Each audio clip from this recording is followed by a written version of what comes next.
please welcome to the Full Sail Live stage, Bruce Swedien.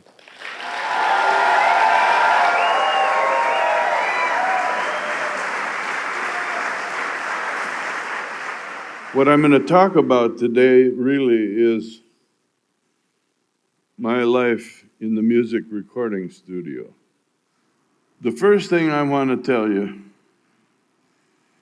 is that no matter how good a song is, or how accomplished the musicians playing it are, a poorly done recording and mix of that song will leave you cold.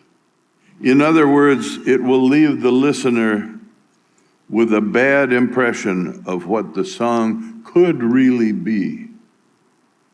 So it's up to us as music recording and mixing people to do the best work that we possibly can. I've been involved as a professional in music recording since the days of the big bands, roughly from 1952 through the present time. As you can imagine, during that period, I've seen many fascinating changes in this wonderful industry of ours. It's been an exciting ride for me. No 2 days have ever been the same. For me, one circumstance has remained absolutely constant. I am just as turned on today by recording and mixing music as I was on my first day in music recording when I was a kid starting out in Minneapolis. Recording and mixing music, there is nothing that I would rather be doing than recording and mixing music. Is there anything you would rather be doing? Now, when I first started out in music recording, our industry was totally direct to disc. The magnetic tape recorder was not yet in common use.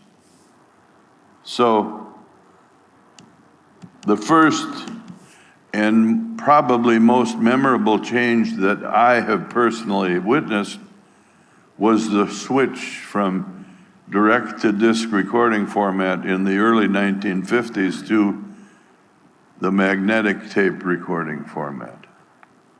I will never forget that day in 1953 when the first high-quality professional magnetic tape machine came into my life.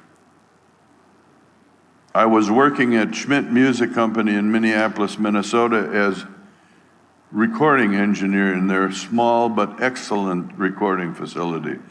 A big truck backed up to the loading dock on a cold and snowy winter day in Minneapolis and delivered an Ampex Model 401 monaural 1/4 inch tape machine. I had no idea what a big deal that was going to be. So after trying a few edits, splices, and some other experiments, it was very apparent to me that this wondrous new machine was going to be a big part in my new life in the studio. The next important change for me in music recording was the introduction of multi-track recording. This is the segment of the music recording process where we record the musical sound sources of a song on separate, discrete tracks. Once we have the musical performance and its musical sound sources on separate tracks, we can begin the mix-down process, where the relative balance values can be altered to affect a change in the emotional character of the music. It was about this time in my career that I began to realize there's one thing that I'm really fascinated by, or that one thing that is going to be an important part of my success, and that is the emotional character of the music. And pretty soon I figured out that's all that I'm after. Michael was the easiest guy in life in the studio. He's always on time. Michael would come to a session early. He'd be there, he'd beat everybody to the studio. Never late, never. Always early. And I can't say enough good things about him. B drove for him for a while. And was he fun or what? He'd make faces at the other drivers as we went by, and they hadn't a clue who was in the back of the car. If somebody left Michael and I alone in the studio too long. So we're mixing Billie Jean, and I adore Michael. He's the greatest. And Michael is very, very polite, and he's a wonderful guy to work with. And he would say, Bruce, that's perfect, but let's try one more. And this is like mix 80. And so I say, no problem. So we did it. And then finally we got up to mix 91. And Quincy came in the control room and said, what are you guys doing in here all this time? And so we told him, Quincy, we're mixing Billie Jean. And we got a fabulous mix. And Quincy Jones cuts right to the chase and he says, let me hear it. Let me hear this POS you think you're making so perfect. So we played it for him. Came to the end, got real quiet in the control room. Quincy said to me and Michael, he said, okay, guys, let's listen to mix 2. So we played mix 2. It blew it all away. I mean, that was the most badass mix. That's what went out on Billie Jean, mix 2.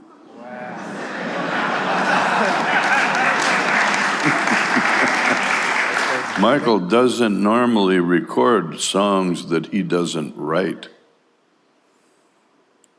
And Smile was written by Charlie Chaplin.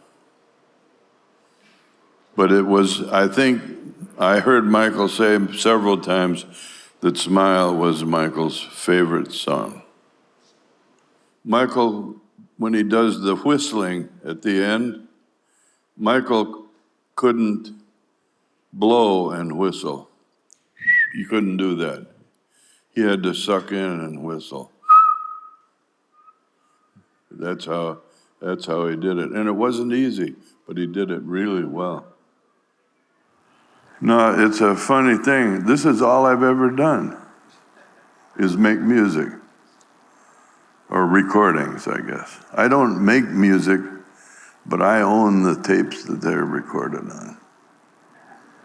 The most important thing that I can leave with this group today is don't ever lose sight of your love of music. Okay. You people not only pick the best gig in the world, but you pick the best school to learn about it. Full Sail University. See, I believe in this place. Otherwise, why would I bother to come here? I believe in you people. There is no other gig for me. And I can only hope that for everybody that's here, you have that same blessing. Because it is a blessing to love what you do